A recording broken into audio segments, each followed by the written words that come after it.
नमस्कार दोस्तों, आज कॉम्पिटिटिव वाइज आपके सामने बीएड की चर्चा करने के लिए खड़ा है। और बीएड में उन विद्यार्थियों के लिए चर्चा में के लिए खड़ा हूँ जो विद्यार्थी पहली बार बीएड का एग्ज़ाम देने के लिए आए।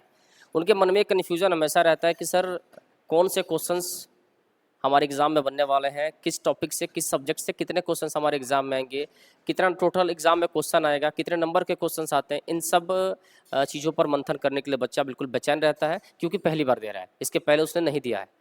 बहुत सारे लोग ऐसे होते हैं जो एग्ज़ाम को रिपीट भी करते हैं, लेकिन जो पहली बार दे रहे हैं उनके लिए ये अच्छा मौका है कि उन्हें सरकारी कॉलेज मिल जाए, ताकि अपने पेरेंट्स का भार कुछ कम हो जाए। आपको पता है कि सरकारी और प्राइवेट कॉलेजों में अंतर होता है। सरकारी कॉलेज में अगर आप एडमिशन ले लेते हैं तो आपका कम खर्चे में आपकी पढ़ाई हो जाती है, आपके पेरेंट्स के ऊपर ज़्यादा लोड नहीं पड़ता। लेकिन अगर आप प्राइवेट कॉलेज में चले जाते हैं तो प्राइवेट कॉलेज से आपका खर्चा बहुत ही ज़्यादा बढ़ जाता है। इसलिए कोशिश हमेशा करना है कि थोड़ी सी तैयारी ज़बरदस्त तरीके से कर लेनी है और अपना बीएड एंट्रेंस एग्जाम देके सरकारी कॉलेज में एडमिशन ले लेना है। तो आज हम सिलेबस के बारे में चर्चा करते हैं कि बीएड में सिलेबस क्या है, किस टॉपिक से कितने नंबर के क्वेश्चन हमारे पूछे जाने हैं।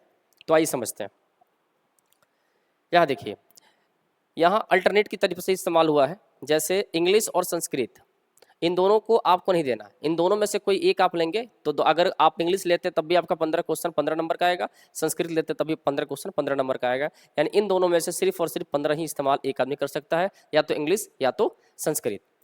हिंदी लैंग्वेज वालों के लिए 15 नंबर फिक्स है, यानी 15 क्वेश्चन 15 नंबर का। इसके बाद रीजनिंग के क्वेश्चन आपके एग्जाम में बनते हैं, जो 25 क्वेश्चन 25 नंबर के एग्जाम में इस्तेमाल होते हैं। जनरल अवेयरनेस की जहाँ तक बात करें तो जनरल अवेयरनेस में क्वेश्चन जो होता है 40 क्वेश्चन 40 नंबर का आता है, यानी ये थोड़ा सा वेटेज है। 40 क्वेश्चन आएगा तो निश्चित है कि थोड़ा सा वेट ज़्यादा होगा इसका, तो इस पर थोड़ा सा विशेष ध्यान देना होता है। अगर आप विशेष ध्यान इस पर नहीं दीजिएगा तो निश्चित है कि आप कट ऑफ से थोड़ा बाहर हो जाते हैं। क्लियर है। इसके बाद teaching learning environmental in school की बात करें तो 25 क्वेश्चन 25 नंबर के यहाँ होते हैं, यानी टोटल नंबर जो 120 क्वेश्चन आता है 120 नंबर का आता है। और कट ऑफ की जहाँ तक बात करें तो मैं कट ऑफ के बारे में भी एक डिटेल वीडियो आपको बना के दे देता हूँ कि पिछले साल उसके पिछले साल के कट ऑफ क्या रहे।